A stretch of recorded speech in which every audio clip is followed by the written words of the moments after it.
Robin, do you have good communications?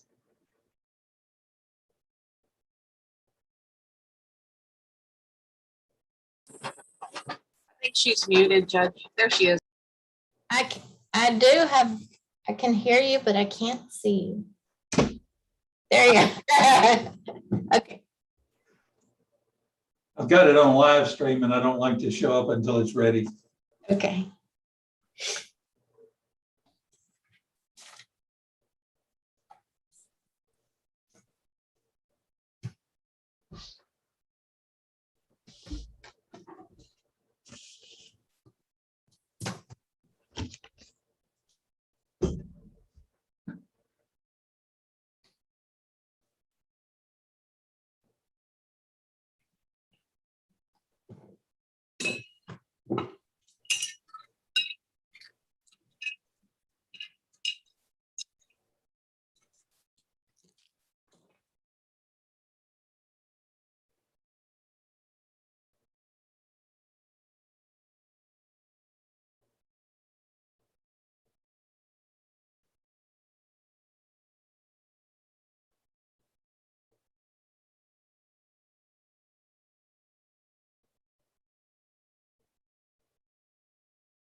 Hello, Ms. Hutchins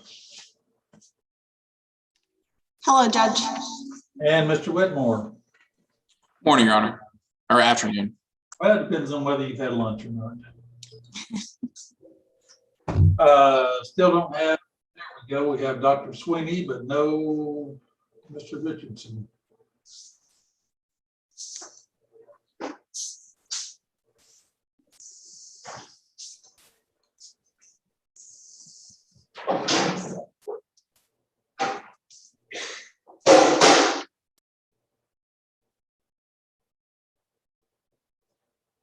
Hello, Dr. Sweeney. Mr. Richardson's not yet on, so we're holding on that.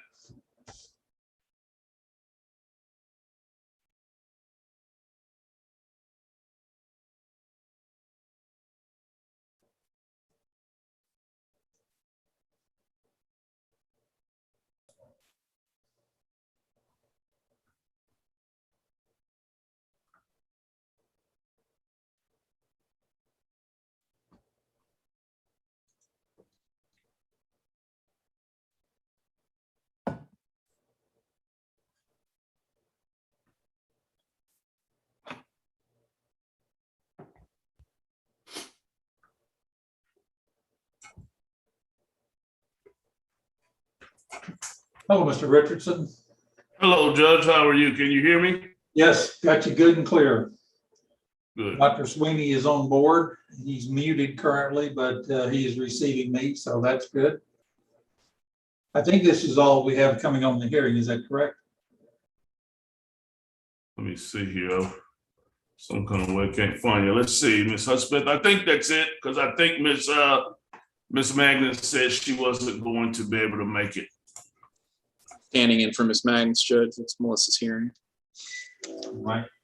And we've got our district clerk coming on, and as soon as she's, there we go. I think we've got Janie on with, or maybe Jody. All right, well, let's go ahead and get ourselves started with the preliminaries. Court will come to order. It's cause number 20-12-17492, State of Texas versus Bryce Clayton Blankenship.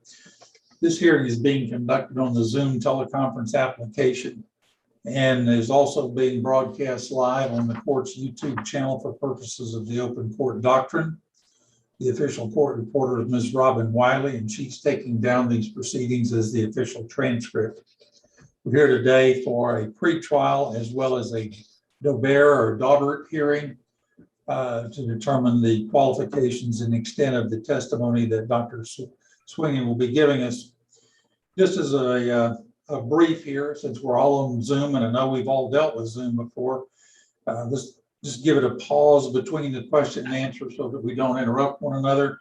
If an objection needs to be made, I found that the best thing to do is just hold your hand up like that, maybe wave it, and that way everybody that can see it will stop talking, will lodge the objection, get a ruling, and then determine what needs to be done next. And with that, are you ready to go, Mr. Richardson? I am, Your Honor. Ms. Hudspeth? Yes, sir. All right, then you want to jump right into it, or do you have a brief opening, Mr. Richardson? I'd rather just jump right in, Judge. I think we know what we're here for. Very well. And because we're doing this as a Daubert hearing, then that puts the burden upon the defense, and defense will therefore go first on this, and then we'll discuss the pretrial issues. And will you call your first? My first witness is Dr. Brian Sweeney. Would you, I'll call Dr. Brian Sweeney. Sir, if you'd raise your hand to be sworn. Do you swear or affirm to tell the truth, the whole truth, and nothing but the truth in this cause before the court? I do. Then you may proceed. Would you state your name for the court, please? It's Brian James Sweeney. And how are you employed, Mr. Sweeney? I am a forensic psychologist that works out of Webster, Texas. How long have you been working as a forensic psychologist? I started working as a forensic psychologist in 2001 while I was doing my residency at Wilford Hall Medical Center. I did 2 forensic rotations while I was there. After that, I was a staff psychologist at Barksdale Air Force Base, where I was continuing to do forensic psychology. And I've had my own practice since 2005. And let me tell you, if you need to, we have provided, I guess I should have asked you at the beginning, Judge, I did want to ask you to take judicial notice of the fact that the defense complied with 3914B by providing in writing, in open court, the curriculum vitae of Dr. Brian Sweeney. The court does take note and was in open court. I saw the matter being delivered, and also I understand there was an acknowledgement from the state of that vitae package. Any further comment, Ms. Hudspeth? No, Judge, I have it right here. Very well, then you may proceed, sir. All right, Dr. Sweeney, the state has a copy of your curriculum vitae. If you need to refer to it, please feel free to do so. Can you tell me what education you have in psychology? Yes, I have a bachelor's from Baylor University. I have a master's from Sam Houston State University in psychology, and I earned my PhD in counseling psychology from the University of Houston. I finished classes in 2001 and finished up my residency in 2002. In this matter, you will be testifying regarding not having, well, you'll testify regarding evidence that you have reviewed.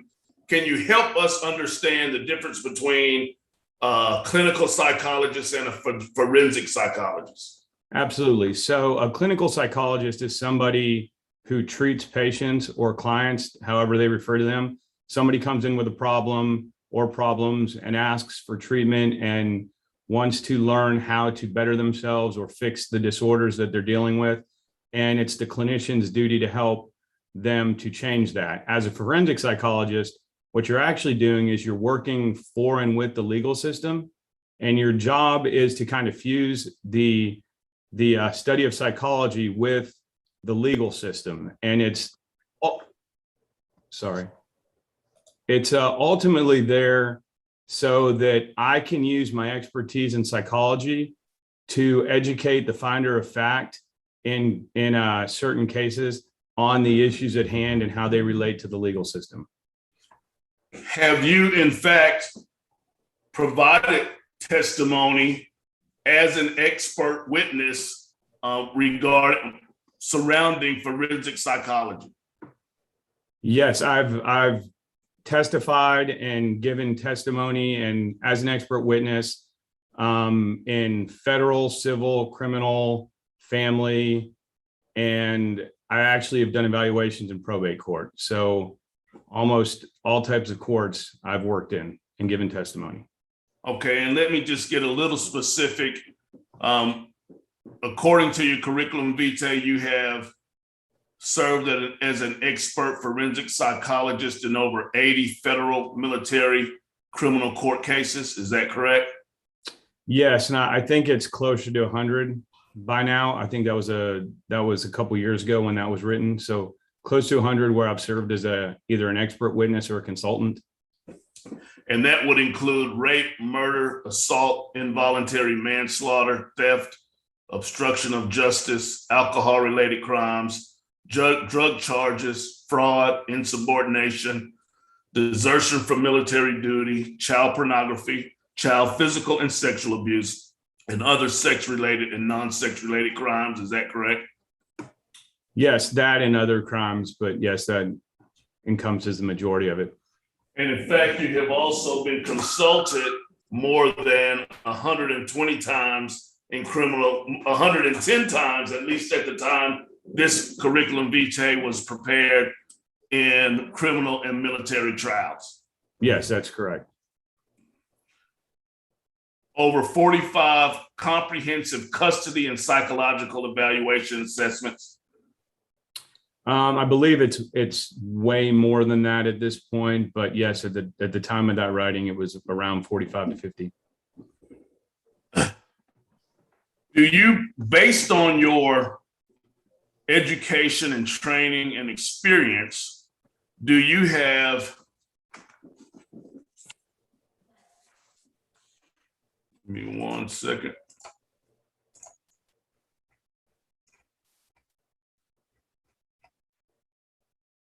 Make sure I ask this question the way I wrote it. Bear with me. Do you have specialized knowledge, skill, experience, training, or education in the area of memory? Yes, I do.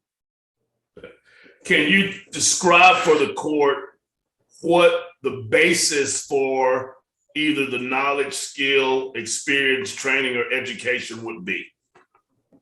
So part of it started during my master's program. When I first studied forensic psychology, I wrote a thesis on detecting deception in eyewitness testimony. And the majority of the lit review was based on memory and understanding of how memory works. I've also done CEUs throughout you have to do a certain number every year. And I always try to include CEUs that are related to forensic psychology. And many of those incorporate the understanding of memory. I've also done a lot of self-education, which is very common in the field of forensic psychology, to understand, the details of memory and what it is that I'll be, consulting on or working on for that particular case.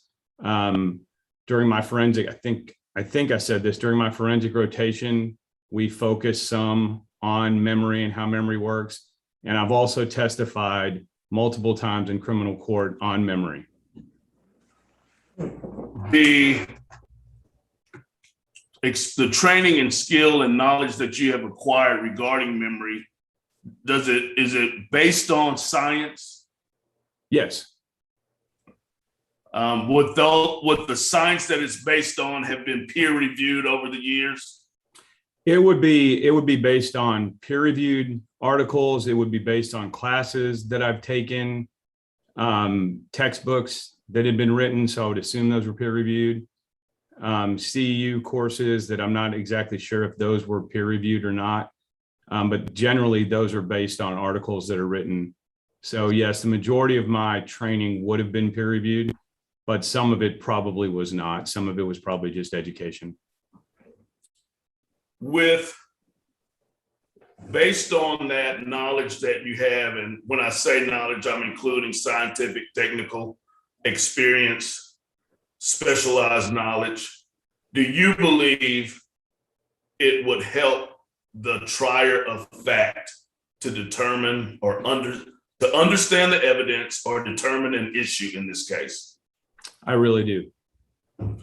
And can you give us the nature of, and I'm not asking you to get into the specific facts yet, but the nature of the evidence that it could help the trier of fact understand? So I think there's various elements that I can help the trier of fact understand. One is essentially how memory works. Two, I can help the trier of fact understand the memory of a 4-year-old and how that memory would affect memories that they had when they were 2.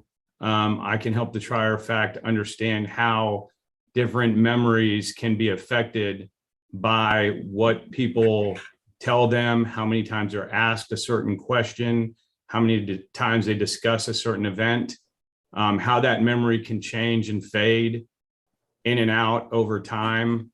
I think I'm also able in this case to discuss, I don't know if you're ready for me to go here yet, but I'm also able to discuss the initial CAC interview and how the interview could have been affected by memory and multiple other factors in that interview that I think would be fundamentally important for the trier of fact to really understand.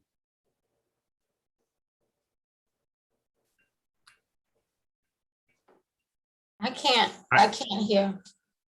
Sorry, I muted it while I was typing because I didn't want tap, tap, tap in the background. I'll try to be aware of that.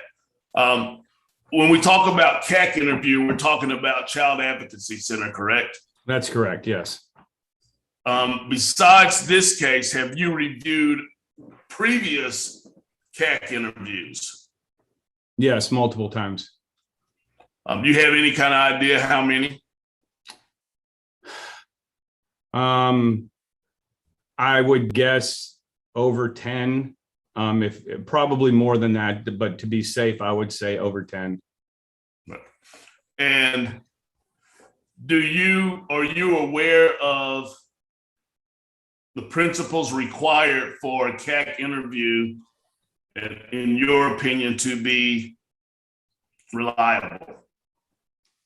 Yes, I mean, I can't go through and name you step by step each one. I do have all of that, and I have been trained in all of that. But I do understand the principles that are extremely important and what principles are affected or have been affected in this case. Do you believe that your specialized knowledge, training, experience would assist the trier of fact in understanding the evidence that would be presented in the CAC interview? Absolutely. Do you also believe that your training and experience and specialized knowledge would help the trier of fact in determining any specific fact issues in this case? I believe so. For instance, a fact issue of whether or not memory in this instance can be relied upon. Yes. Do you believe that, well, let's talk about what have you reviewed with regard to this specific case? So I reviewed, are you comfortable with me looking at the list so that I say everything correctly? Absolutely. I don't, what- unless there's an objection. You may proceed, Doctor. Okay. I reviewed the statement's first amended notice of intent to use child abuse victims hearsay statement. I reviewed the statement of child's aunt, which was Aunt Ashley. It was an email statement that she sent to, I want to say it was the prosecutor, but I'm not 100% sure. I also reviewed the trial proceedings excerpt of testimony for Kayla Hopkins, Catherine Bollier, I believe is her name, and Heather Berger. And I had a chance to review and analyze the CAC interview. Do you believe that you then have sufficient facts or data on which to base your opinion? I do. Okay. And have you formed an opinion? I'm not asking you what it is yet, but have you formed an opinion as to the reliability of the child's testimony in this case? Yes. Have you formed an opinion as to the reliability of the evidence that would be proffered through the CAC interview video in this case? Yes, the evidence of the CAC interview, yes. I do believe I formed an opinion on that. Do you believe that you had sufficient facts and data to base your opinion on? For the questions that I believe I'm going to be asked, I do believe that I have sufficient facts and data.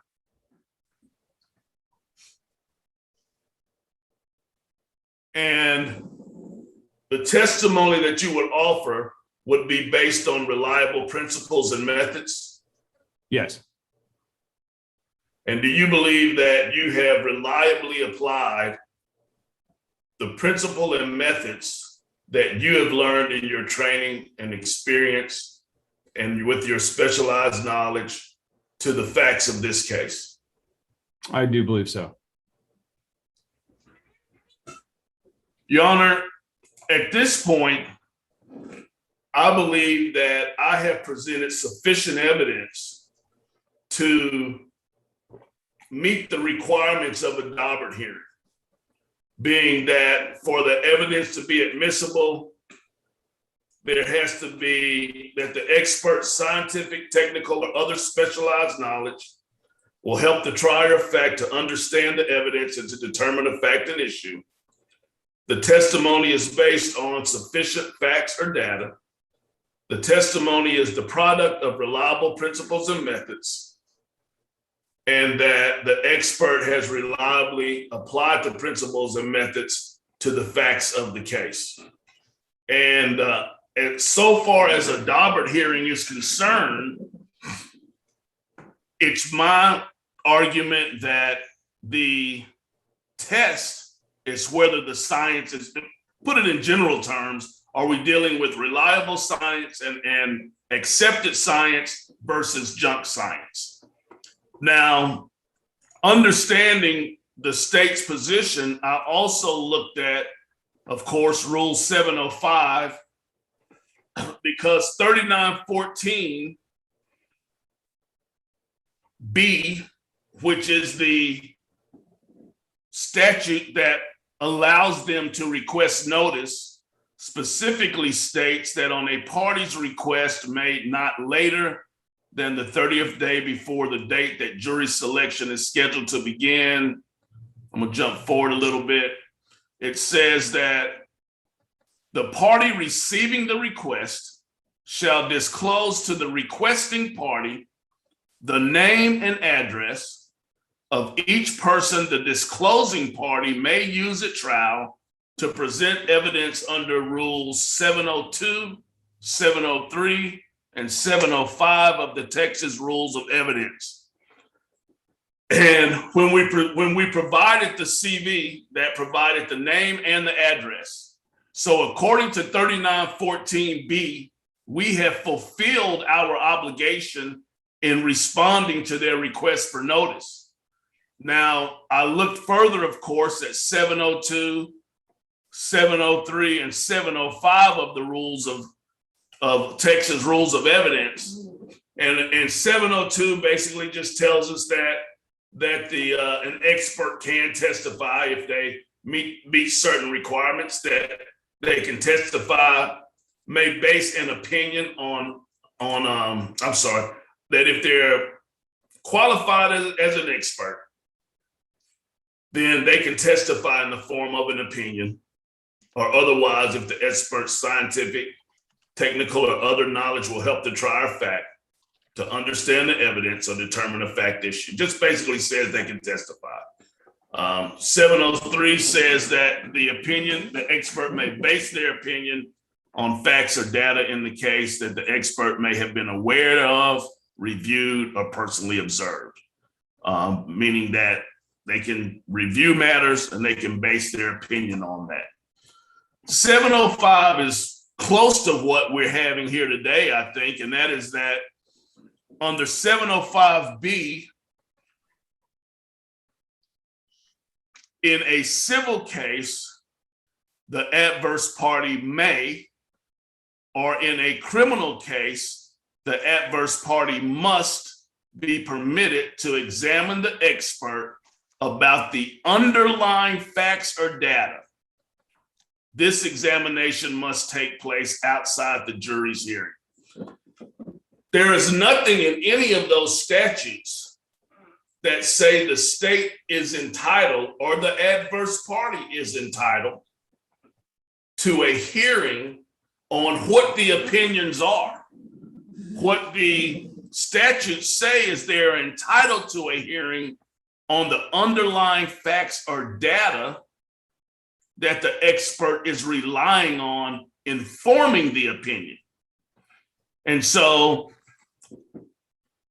at this point, I believe that we have fulfilled the requirements of both 3914B by providing the name and address of the expert, and we have at least presented our underlying facts and data with regard to 702B, 705B of the Texas Rules of Evidence, and certainly the state's entitled to cross-examine on those underlying facts or data, but I would object to them inquiring as to the opinion itself. And I just needed to get that objection on the record. All right, and without doing any cross-examination yet, then Ms. Hudspeth, I want to turn it over to you for your response. Judge, I feel like in regards to Daubert, we've satisfied maybe step one, going through the expert's testimony regarding his experience, knowledge, skill, training, all of that, but it's not an end all be all. The steps 2 and 3 also state that we have to evaluate the subject matter of the testimony because it must be an appropriate one for an expert to testify about. And then third, the court, being the gatekeeper, has to determine if that testimony is reliable and can be put in front of a fact finder. Without knowing this expert specific opinion that he's going to render to a jury, how can we decide if that testimony is reliable and admissible? Well, Therefore, we do need to go further and get his opinion. If I can respond briefly, I'm sorry. You may, sir. Go ahead. Briefly. Step 3 is not whether the testimony is reliable, but it's whether the testimony is the product of reliable principles and methods. Again, it goes to the underlying data and facts and underlying methods that are used. And so it's not what for instance, it's not what the testimony is, but did the testimony come about as a result of certain reliable underlying principles and methods? The court has to determine if it will assist a fact finder. If we don't know what that testimony is, how can the court make that finding? Well, here's where I come in on it on step 3. Once you establish steps 1 and 2, the testimony is going to happen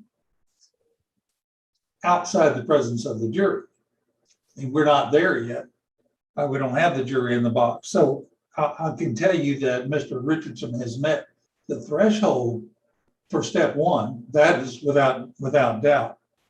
Then when we deal with step two, subject matter, well, then I can give you a ruling that I do find that what Dr. Sweeney has said his areas are going to be is relevant subject matter to the issues at hand in this particular case. So now we have established by a matter of law, steps 1 and step 2 on your Daubert hearing. So whenever we start talking about going into the facts and the evidence, then yes, you are entitled to question Dr. Sweeney about the facts and the evidence. But I do agree with Mr. Richardson that his ultimate findings, his ultimate opinion is not really the subject of what we're dealing with right here. It's whether or not this procedures, these processes, and the hearing itself have been doing those things that's required.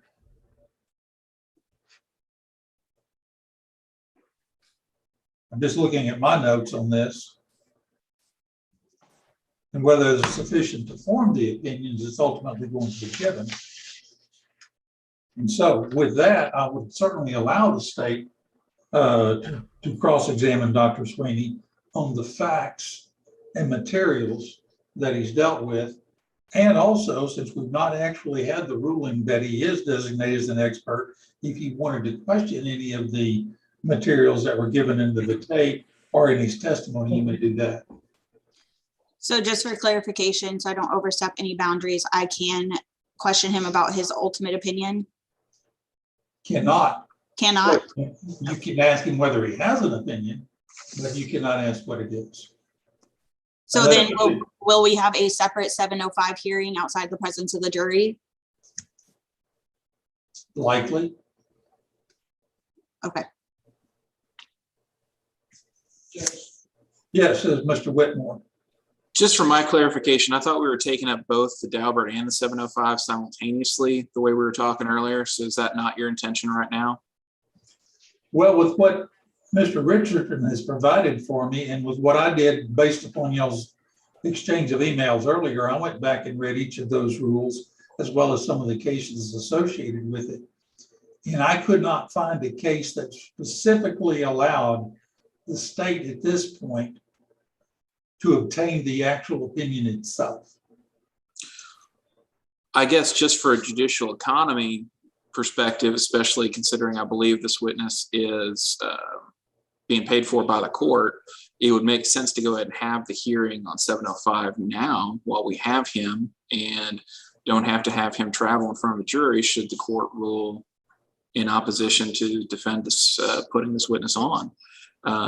Because I think if you, under 705C, I think the court is definitely entitled and the state's definitely entitled to know what the opinion is, because otherwise its reliability can't be determined. If I can respond, again, 705C says an expert's opinion is inadmissible if the underlying facts or data do not provide a sufficient basis for the opinion.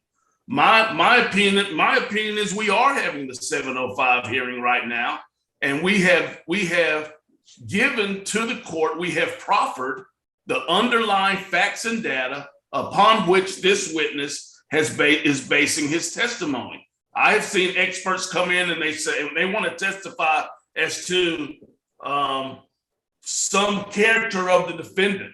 And then they get asked, well, have you ever talked to the defendant? No. Have you read any statements from the defendant? No. So they don't have enough underlying facts and data to testify about that defendant. In this instance, we have proffered what the underlying facts and data are. He gave us the testimony that he read of each. He gave us the CAC interview that he reviewed.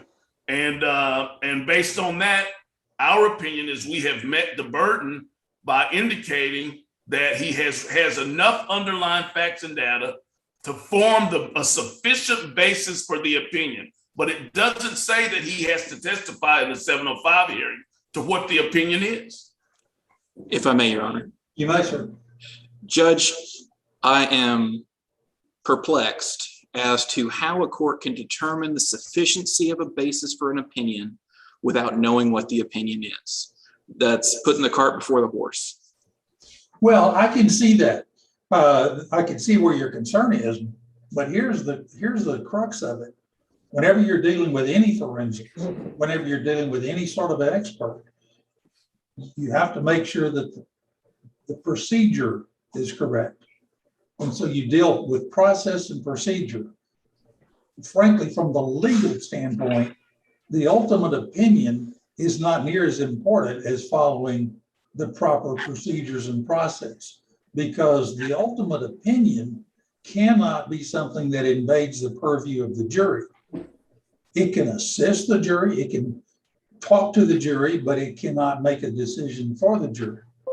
And so that is where we are whenever you're doing these expert types of hearings. You're not really dealing with the ultimate opinion, because whatever that happens to be is what it is, so long as the process is there. It doesn't deal with the admissibility. It certainly goes to the weight, and that weight can be attacked by the other side. My point exactly, Judge, is that the admissibility of the opinion is in question at this time, and that's part of the 705 hearing, which defense counsel's already said he thinks we're having. The opinion is inadmissible if it renders an ultimate opinion on an ultimate issue, and there's quite a bit of case law that says if we're talking about the memory of children and the expert's opinion is going to render an opinion on memory of children, that testimony is generally not admissible because it goes to the truthfulness of the child. If he applies it to this particular child, then I think you're going to be on more solid ground. But whenever he starts talking about the opinion in general, particularly as it be applied to a 2-year-old making a statement a 4-year-old making a statement of facts that occurred when they were 2, as long as it is a general statement and dealing with the general requirements of memory and not this particular child, I think he can testify to that. But whenever he says, okay, here's a hypothetical, I examined this child, I examined everything that this child did, and I've got a case history on this child, and this child has these issues with memory, I think that's where you have a problem, because now you are invading the purview of the jury.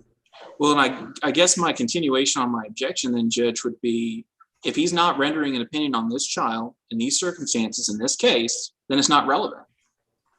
Well, I disagree, because we deal with experts all the time dealing with the psychological issues. We deal with experts on medical issues whenever you're talking in generalities and how a body responds to certain things. We deal with that with medical examiners in general, how bodies respond to trauma. Yes, they do get specific later on some types of testimony, but all the time we deal with general principles of what happens in general. And matter of fact, whenever you look at the foundational 5 principles of a CAC interview, those are just general principles, and those get testified to all of the time. I can't tell you how many CAC interviewers we've had come in and say, well, these are the principles that we deal with, or another subject would be the principles dealing with disclosure, the partial disclosure, and then the full disclosure, and then the retractions and things like that. We deal with those principles all the time as well. And I'm not trying to argue Mr. Richardson's case. I'm just saying that whenever you're dealing with the expert in the general concept of what these areas are, then yeah, you get what that testimony is. Now, Mr. Richardson, I have to ask you, apparently this is a matter of trial strategy from your standpoint, or we wouldn't be digging our heels in quite so strongly. Am I correct? Yes, it is, John. Texas is one of those few states that still does not have reciprocal discovery. On the federal level, of course, there's reciprocal discovery. On the state level, there's not. And frankly, as a litigator, that's something that should be protected, I think, to the extent that I can. If I have to give it up, I will. But if I don't have to, then I can use it as a strategy for the way I try this case. But let me throw out some general things so that we do have an understanding of what we're thinking. and I kind of can, let's divide into two sectors. One being memory and the other one being the review of the CAC interview. With regard to memory, I would like to ask at some point a hypothetical, which I can ask of an expert, and a hypothetical will be something like, do you have an opinion as to the reliability of a 4-year-old remembering something that occurred to them when they were 2? And it might be a little cleaner question than that, but that's kind of what I want to get at. And if he says he does have an opinion, then I would ask him what that opinion is.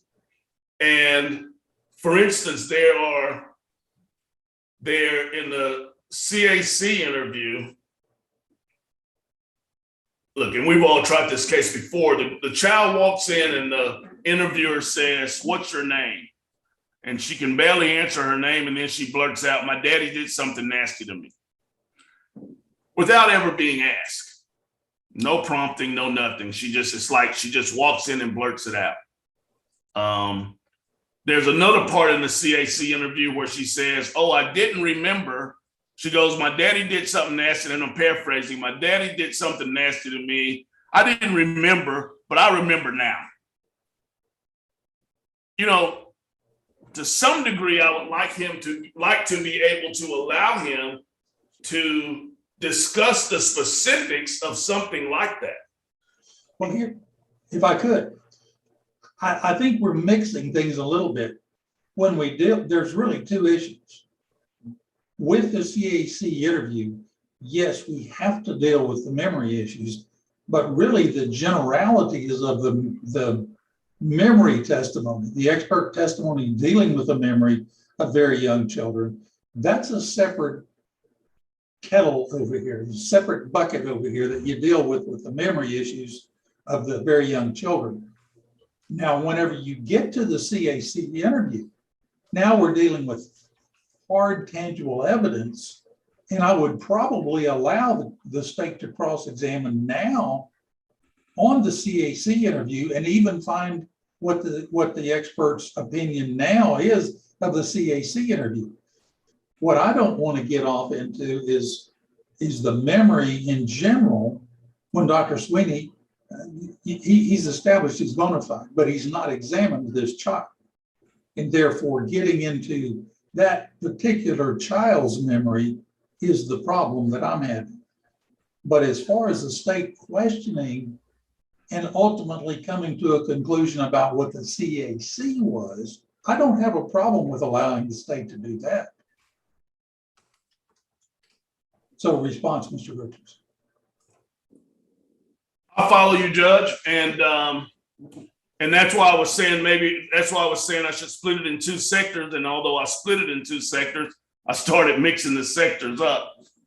With regard to the memory, just so I'm clear, with regard to the memory issues of very young children, we can have him give an opinion in a very general sense, but not to say this child doesn't remember. Well, the fallacy of my own memory is I do not remember the CAC interview. I've only done about 50 of these cases, and this one just isn't ringing a bell. Based upon what the state's case in chief comes about and does, and assuming that at some point they get the CAC interview admitted into evidence once again, then at that point, yes, your expert will be able to talk about the child's issues during the CAC interview. Because now we're dealing with the CAC interview, we're not dealing with an examination that Dr. Sweeney has done of that child. Okay, I got you there. But prior to that, well, not prior to that, because it will be our case in chief, he can talk about memory in very young children in a general sense. Yes, absolutely. And I'm sure that he will talk about assuming somewhat normal mental capacity and emotional capacity of children. And you got to couch it in some sort of terms to get some normalcy out of it. But yes, those general terms not tied specifically to the child. But then when you get to the CAC interview, totally different issue now, because you're looking at a tangible thing that the jury can also make their assessment of. That's why I will give the state the latitude to question Dr. Sweeney now on the findings of the CAC interview, even though it's going to deal somewhat with memory, because he's going to be able to testify to what he's observed. Dr. Sweeney, do you have your notes that I know we kind of talked a little bit about your notes from the CAC interview, and to be frank, my direct examination is going to come from your notes. So I don't know how the court wants to proceed. At this time, I would certainly offer Dr. Sweeney as an expert to testify with regard to the issues of memory and with regard to the CAC interview. But for the economy of time right now, perhaps we could have Dr. Sweeney give us his opinions and impressions of the CAC interview, and then the state could just cross-examine him on it. Well, I think that's probably where we need to go, because at this point, I feel comfortable in designating Dr. Sweeney as the expert in memory and child memory issues, as you've set out in your earlier testimony. I'm not ruling yet on the CAC qualifications. So if you want to go ahead and proceed with the CAC question, Mr. Richardson, then you can do that, and then we'll turn it over to Ms. Hudspeth or Mr. Whitmore, whichever, for their cross-examination of Dr. Sweeney on the CAC issues. Yes, sir, I'll proceed. Dr. Sweeney, let me go back and look at your CV just so we can talk about some of these issues that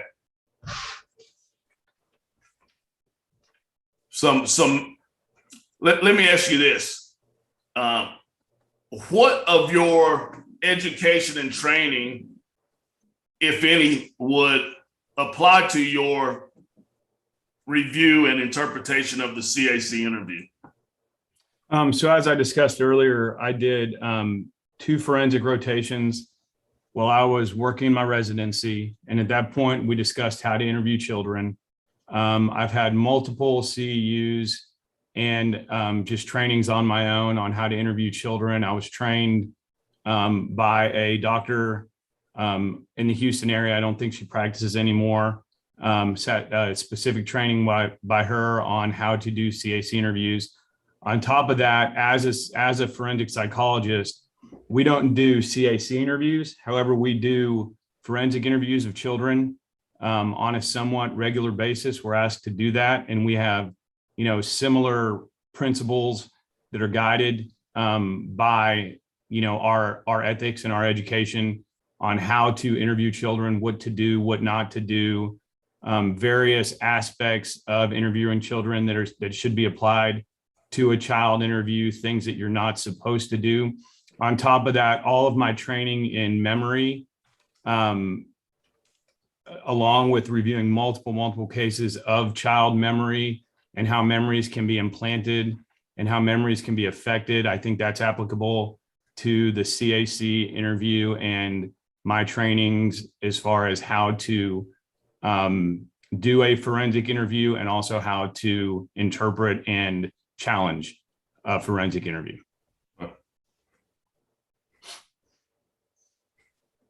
One second here.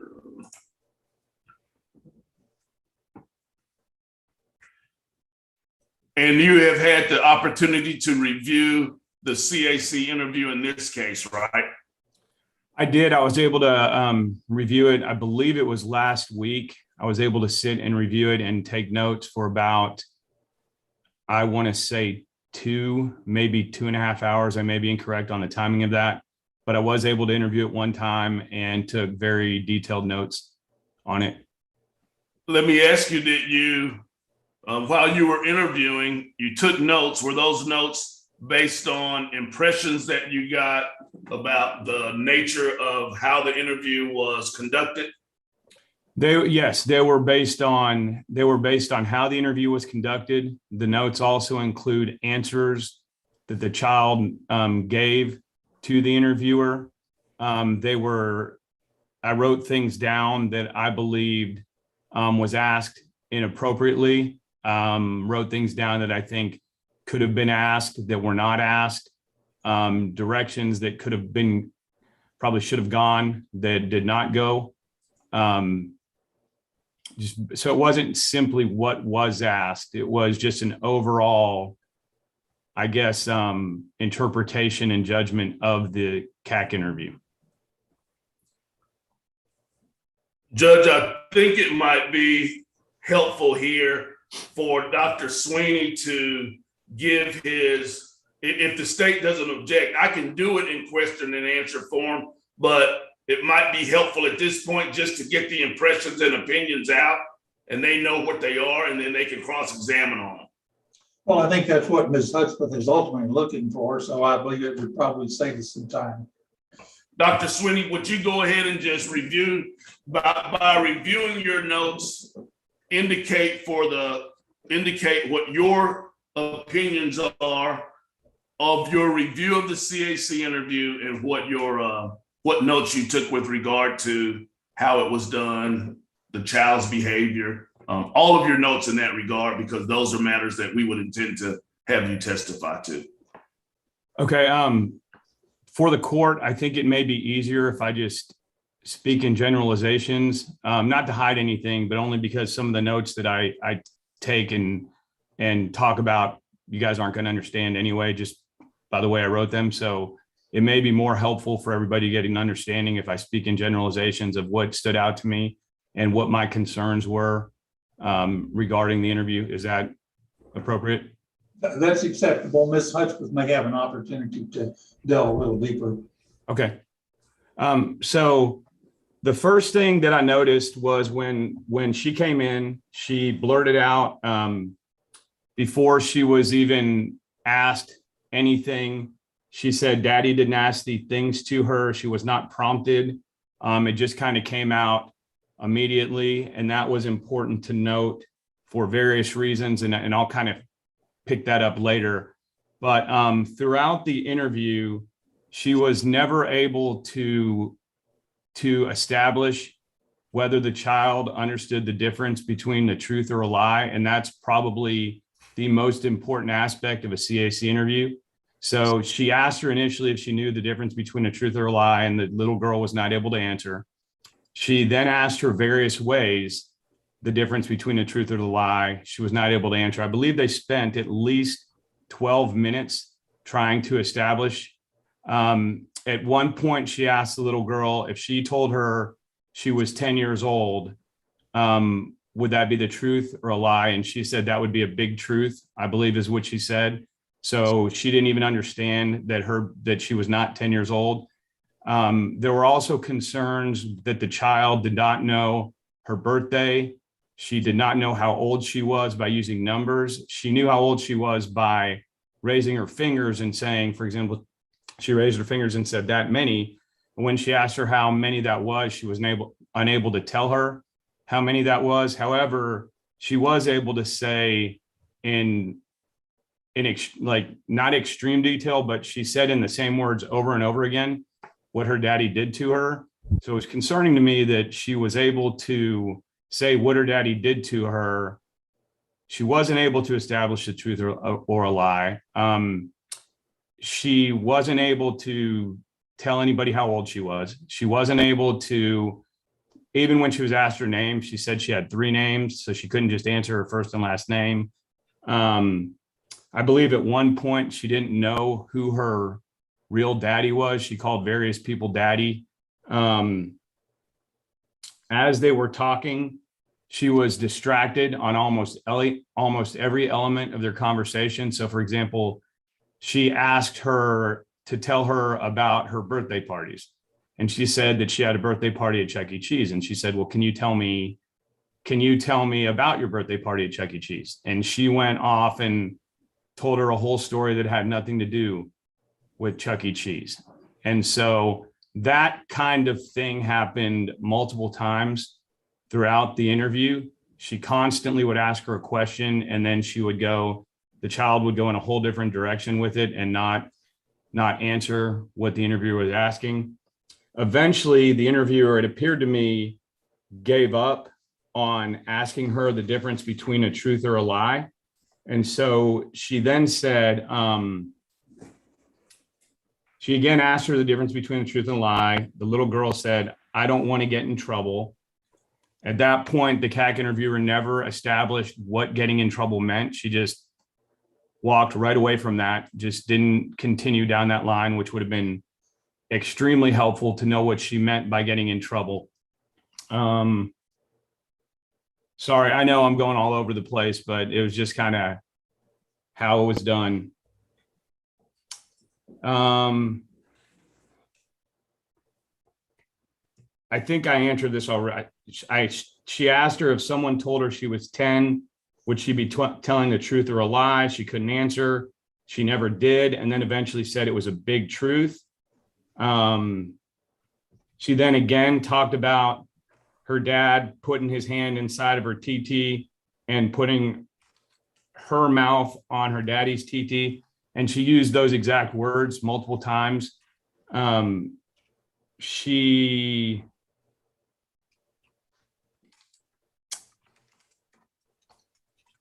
At one point, the CAC interviewer told her that the stuff that she said that she wanted her to say about daddy was very, very important, and that she would come back to that, which is concerning because that's drawing a lot of attention to what her dad could have done to her. And by raising the relevance, that makes it more relevant to the child.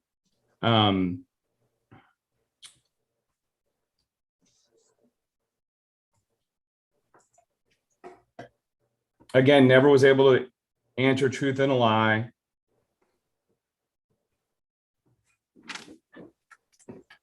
She told her at one point, as I was saying earlier, she gave up on the truth or a lie, and the CAC interviewer told her to promise to only talk about real things. So without establishing truth or a lie, she said, "Okay, I need you to promise to me that you're only going to talk about real things." Kayla never promised that. She never made that promise to her. She just said it and then moved on. The CAC interviewer, when she was interviewing her, she asked multiple leading questions, which is something you're not supposed to do with children. You're supposed to allow them just to talk freely. For example, she said, "So Kayla, you were talking to me about your daddy doing nasty stuff. So I want you to tell me about everything from the very beginning that daddy did. Kayla, what did daddy do?" So there were a lot of leading questions that she asked her, and that happened throughout the interview. There were also times when Kayla made comments like, "Well, all of my friends do that to me too," or "everybody does that to me." She named specific friends that did things to her. She named another man that did things to her and almost used the exact same description. That wasn't followed up on until she kept focusing only on daddy. So when she said, "My friends do these things to me," that was sort of ignored until later. She kind of went back to daddy. So it was almost like her whole focus was on what happened with daddy versus letting Kayla just talk and letting Kayla just give her the full story. So it's almost like she was trying to keep her in a specific lane. And that's something that, you're not supposed to do with a child, especially one that young.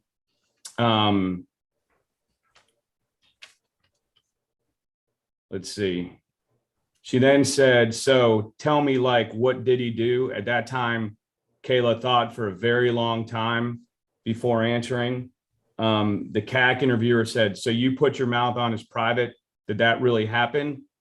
And I don't remember what Kayla's answer was to that, or if she even answered, because oftentimes she would ask her something and she wouldn't answer at all. She did say, "That's why I'm not living with daddy." She said it happened when she was 2, and I believe she was 4 when she was telling her this. She did not know any of the details of it, only that it happened. At one point, she said it happened in a van. At one point, I think she said it happened in a truck. The CAC interviewer asked her to differentiate between a van and a truck. She never did. She never went back to that and tried to get that differentiation. She just left it. The little girl did not know what she was wearing at the time. She did not know what he was wearing. She did not know what either of them were wearing. And she did not know some of the other detailed questions that she asked. I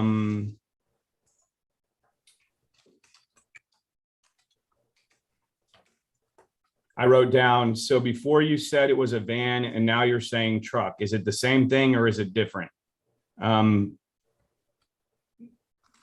There was no, she said, it's the same thing, but a little different. And then there was no explanation or exploration of that. Like I said earlier, she talked a lot about fighting at her daddy's house. She talked about not being able to give her daddy a hug when they left the house.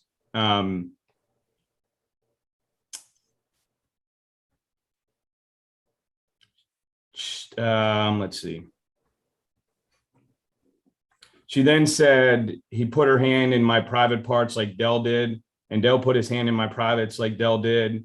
At that point, the CAC interviewer ignored that and went back to daddy. Did the same thing with the friends, like I mentioned earlier.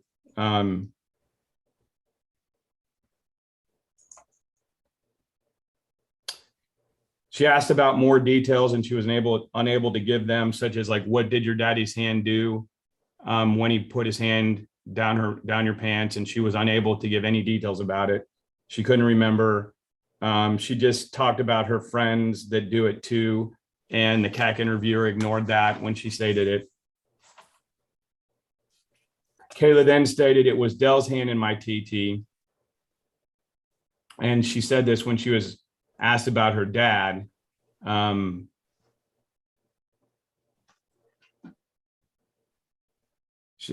I talk about her going off topic quite a bit. She talks about friends doing things to her. She talks about Kenzie doing things to her. At one point, she says, everybody does that to me. And the CAC interviewer didn't really go into a whole lot of detail on that either. So anytime she would bring up other people, she would kind of leave it alone. I also have noted that in this hour-long interview, it took her 12 minutes to try to establish truth and a lie, which she never did. She only talked about dad for 16 minutes. And then after that, it went in a whole different direction. At that point, she talked about other people. She said the exact same thing about Dell that she said about her dad.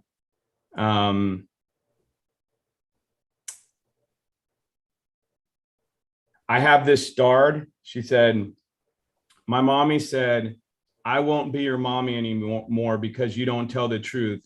You'll have bad sisters and bad mommies because you won't deal with it. And she said that was the reason why she told somebody, was because her mommy told her that she would, and again, this is her quote, my mommy said, I won't be your mommy anymore because you don't tell the truth. You'll have bad sisters and bad mommies because you won't deal with it. She said she told her mommy because she didn't want to get in trouble. And then she said she couldn't tell her why she told her mom. And then she also mentioned my daddy doesn't know how to take care of the baby, only a little bit. She said 3 children did that to me.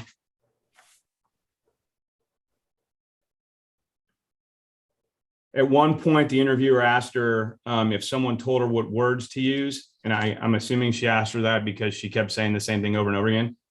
Kayla stopped and thought for a while and then said, I don't know. I sort of want to play something else. So she just wanted to get away from the subject. When that was asked, she never answered her. She got away from that. I talk about the drawings of the circles and how she initially drew a big circle and then the interviewer talked to her and asked her to draw a smaller circle, which was a little bit leading, but that's not really that big of a deal. So at 19 minutes in the second part of the interview, it was hard to understand. She was sitting in the room by herself, and it appeared as if she was asking herself if she said the right stuff. It was hard to understand what she was saying, but it appeared that she said something along the lines of, did I say the right stuff?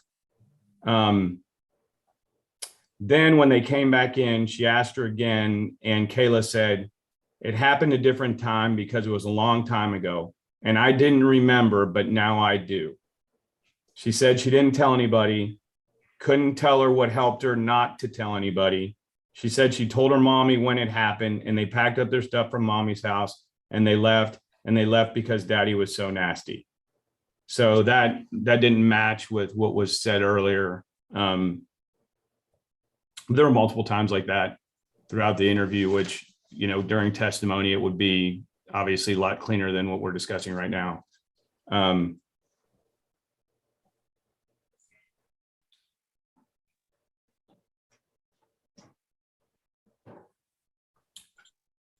I just wrote that she wouldn't stay focused. And then she again says, everyone puts their hand on my TT. And she stated nobody told her what would happen if she told someone about it. So as you can see, there were multiple concerns throughout. I would say the biggest concerns were the inability to really recall many things other than the exact wording that she used.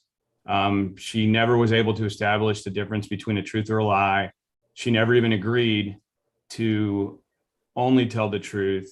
She discussed multiple people that touched her in the same way that she said her daddy touched her. She asked multiple leading questions throughout. She did state at one point that her mommy told her she would be, I want to get this right for the record.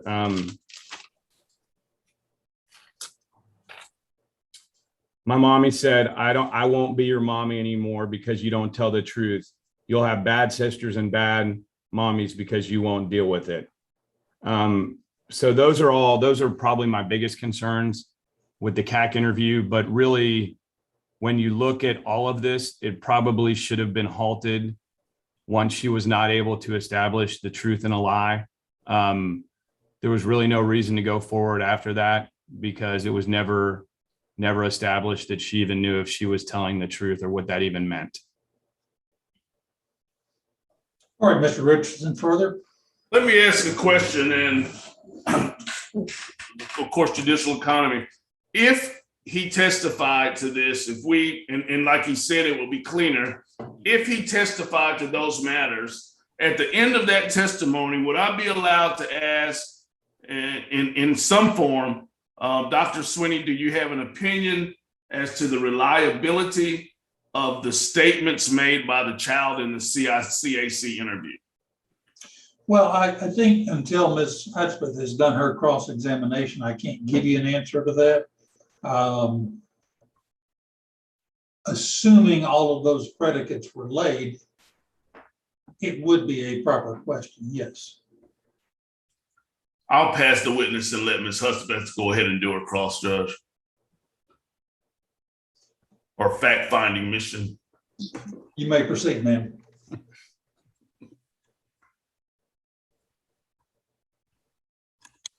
So I know you went through all of the different things that were concerning to you when reviewing the forensic interview. You were asked by Mr. Richardson if you formed an opinion, and that opinion where you said yes, but what specifically is your opinion in regards to Kayla and the CAC interview?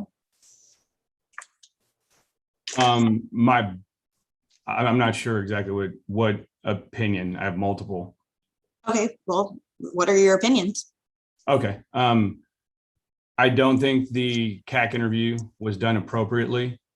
I don't think it met the standard of practice. I think that it should have been halted as soon as it was established that the child did not know the difference between the truth and a lie. There were some statements that were concerning regarding how she said multiple people touched her and they were not. Well, it's kind of, so it should have stopped in the beginning once it was not able to even be established that this child knew the difference between the truth and a lie. But assuming it wasn't, and we want to keep moving forward, she mentioned many people that had touched her. And so I think it can be very confusing for a child of that age. to know, like, if she's telling the truth or if she's telling a lie or if these people even touched her or not. There's lots of concern there. There was concern that the CAC interviewer kept going back to dad instead of flowing with Kayla's conversation. She kept bringing it back to daddy instead of exploring everything. Now, she did explore some stuff at the end. It was also very concerning to me, the statement that she said that her mom made about her, again, I don't want to misrepresent the wording. I stated it twice, but about her, if she doesn't tell the truth, then she'll won't have a mommy, or she'll have a bad mommy and bad sisters or something along those lines. That was very concerning to me. That wasn't explored any further. It wasn't explored further if anybody told her, what to say or not. She never answered that completely. So I just think the whole thing is very, the way it was all done is concerning. And I don't feel that it met the standard of practice.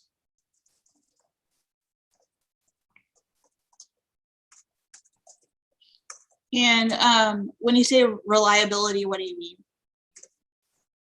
In which part? Or how does reliability relate to truthfulness?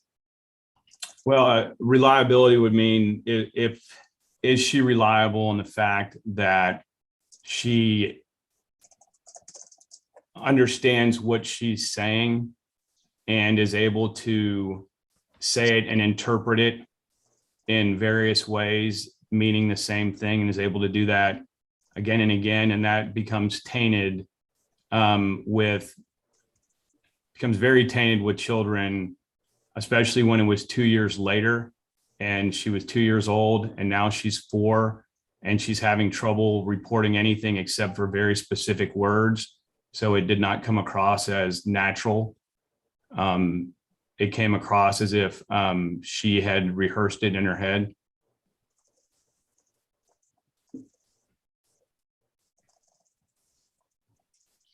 So when you say tainted, you're indicating that you're meaning not true? No, well, I can't tell you if something was true or not in this case. I can tell you that this witness would most likely be considered an unreliable witness due to multiple factors. More importantly, this CAC interview is unreliable because we don't know if this child even knows what the truth is or what a lie is. So without being able to establish that, we have no idea what this child's even saying.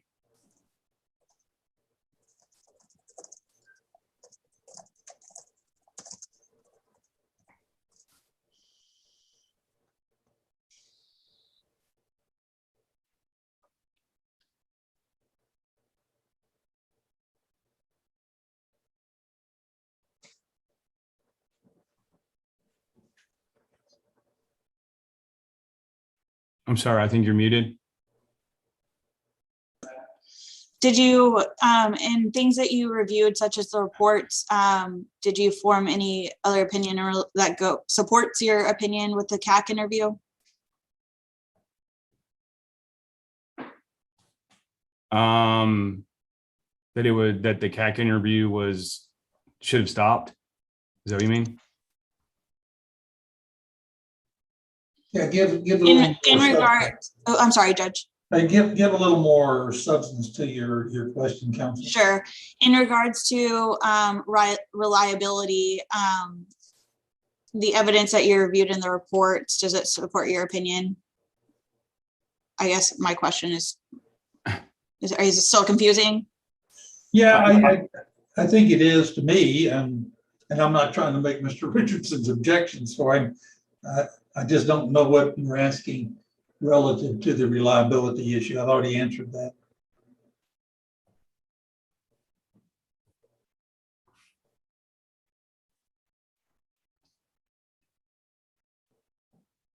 Out of all of the evidence that you reviewed, the reports and things like that, what else helped you form the basis of your opinion?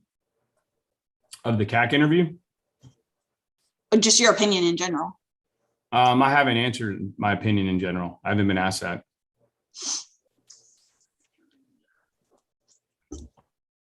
In general.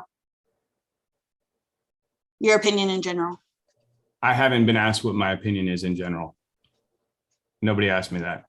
Are we talking about, remember, we got two issues here, Ms. Hudspeth. We got the memory issue, then we've got the CAC issue. And while I've said he can talk in generalities on memory, we deal with the specifics on the CAC. So if you'll couch your question in those terms.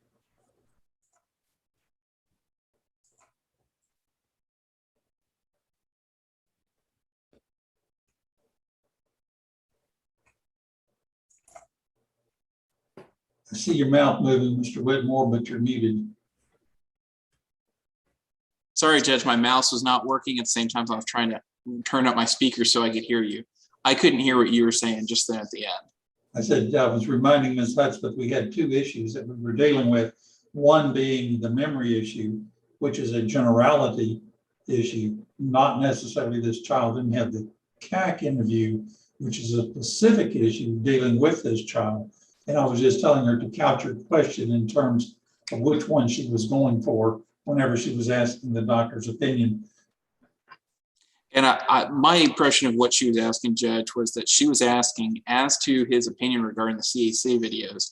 Did any of the other exhibits that defense counsel had him review support or not support, his conclusions from the CAC video? And that would be the state's amended notice, the aunt's email, and the trial transcripts of those three witnesses. Would that be accurate? Yes, Judge. You would like me to answer that? Yes, doctor. No, I did not consider that stuff when I reviewed the CAC interview.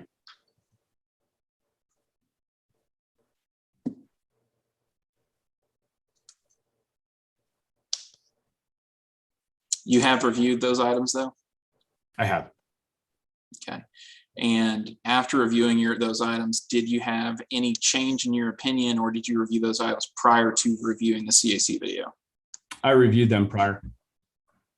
Well, no, that's not true. I'm sorry. I believe I reviewed some of them prior and some of them after, but they had no effect on my CAC interview review, work product review, however you want to phrase it. All right. Further, Ms. Hudspeth?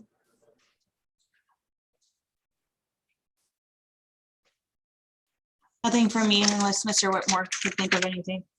No, Your Honor. And Mr. Richardson, we've lost visuals on you. I'm sure that we'd all like to see you. Oh, you have? Let me see if I don't remember clicking that. That would have been an accident. All right. I think I can give you my ruling that will satisfy all of the areas right here.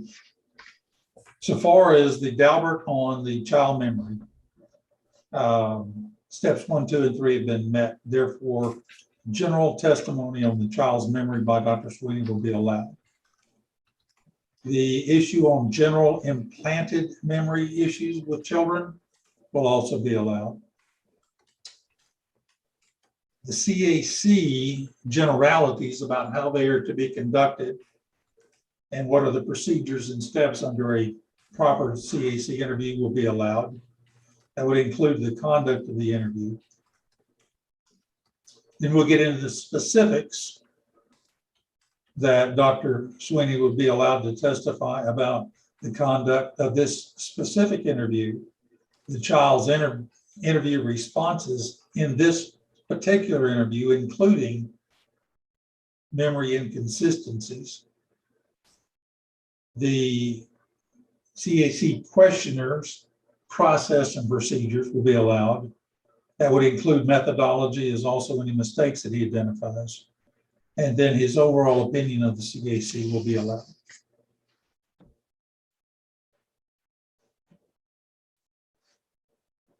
Further from the defense.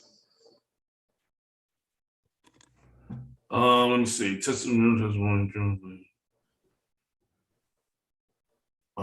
2 seconds. I'm just going to run through my notes and make sure. I think that covers it all, Judge. General testimony, General memory planet.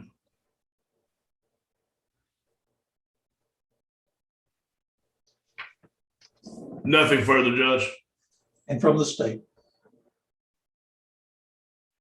Judge, nothing further. I just want to verify on the, I kind of missed what you had said in regards to specific conduct of the specific interview, the child's interview responses, including memory inconsistencies. And what about the CAC questionnaires? That's Both where the I'm- methodology and any mistakes that he identified. Okay, When I say methodology, he identified issues about how he felt she should have done things differently. He may give opinions on that. And certainly you will have an opportunity to delve into that as well. And Judge, if I can, just to clarify, as to ultimate issue of the reliability of the interview as relates to the veracity of the child, is the defense expert going to be permitted to testify to that? I think he gave a very good answer whenever he said he could not testify to whether the child was telling the truth. He can testify as to what he's seeing, what the inconsistencies are. He can also deal with the principles of implanted memory that he observed in this particular situation. But I think at the end of the day, and Dr. Sweeney, you can correct me on this if you wish, but at the end of the day, Dr. Sweeney cannot say this child is lying or this child is deceitful. Would that be accurate? Yes, sir. All right. Judge, I worry that ultimately that's going to be perceived by the jury as a semantic argument. If you say that if he's allowed to testify that the child is not reliable, that is tantamount to him saying the child is not truthful. He's not saying the child is not reliable. He's saying the CHC interview is not reliable. Difference. I believe he did testify in the 705 hearing that he found the child not to be a reliable witness. Her answers were not reliable or consistent. But ultimately, whenever he gets to his ultimate decision, he cannot testify that this child is telling the truth or this child is lying. And if I can, I think our questions will be narrowly focused to him pointing out the inconsistencies, and in the child's testimony, in the child's statements herself pointing out inconsistencies, and then pointing out flaws in the CAC interview that indicate the CAC interview may not be reliable, as the court said, but not asking him, can the jury rely on the statements made? I can't even form the question, but certainly not that it would be direct to the truth and veracity of what the child is saying. And that's what I just want to be sure, Judge, that it's couched in terms of the reliability of the interview process rather than the reliability of the witness. Yeah, and of course, this is not the first case that I've dealt with when you're dealing with either transfer or implanted memories. And I would expect somewhere in the doctor's testimony dealing with the generality on memory, we're going to talk about these implants. And so the jury will have a frame of reference whenever they're hearing these things. So it's not going to be something that's just floating around out there without a frame of reference. And that's what I was going to say, Judge. I just want to make sure that the scope of the opinion he is allowed to elicit will be couched in terms of the reliability. The jury can make whatever conclusions from that based on the other testimony that they choose to. I just want to be sure that the witness doesn't testify as to his opinion regarding the reliability of the statements themselves coming from the witness's mouth. Rather, he's testifying as to the reliability of the interview process. Yeah, and see, here's the problem. Whenever you say the statements themselves, I think that's different than saying the reliability of the child. I'll concede that, Judge. You're right there. What I meant is that he's not going to render an opinion regarding the reliability of the child. Correct. Okay. Certainly, if we have elicited testimony at trial, for instance, just an example, that the CAC interview is unreliable, then I do believe, and this is jumping ahead, but I would be able to argue that if the CAC interviewer is unreliable, then you can't rely on what the child said in coming to a determination of beyond a reasonable doubt. I mean, I feel like I should be able to argue that. You absolutely could argue that because you can take the evidence that is presented and make reasonable inferences from that. Yes, but the question itself, is this child's testimony reliable? Or is this child herself, I should rephrase it, I'm getting back into what Mr. Whitmore was saying. Is this child reliable? That is not a proper question. Let me ask you this, statement by statement. For instance, Dr. Sweeney, you testified as to the child kept coming back to a specific statement about her father when she couldn't answer other questions in a similar fashion. Do you have an opinion as to the reliability of that statement? See, again, I think you can talk about the reliability of the statement, but not a reliability of the child. And that's because of the issue of implanted memory. The child's going to believe what they believe. And so they're not, quote, lying whenever they believe what they believe. They just happen to be factually inaccurate. So the question is more properly going to be somewhere along the lines of, was that child's statement consist with a reliable statement? And if he says, well, yes, it is consistent with a reliable, or no, it's not consistent, then why is it not? So that's really where you deal with. I realize it is a very, very fine line that we're dealing with here. We cannot, I guess I would call it an ad hominem attack on the child. You can't personally attack the child. You attack what the interview brought out. Actually, when you put it in that terms, it does help clear it up, because then the focus isn't on the child, but the focus is on the statements. Exactly. And so with that, that does give me some understanding. I don't have anything else. I don't know if the state does. State? Nothing from the state. Dr. Sweeney, thank you for your time this afternoon. Thank you. That concludes the hearing, and we are now adjourned. Thank you, Judge. Have a good one, Judge. Thank you. Hi, Judge.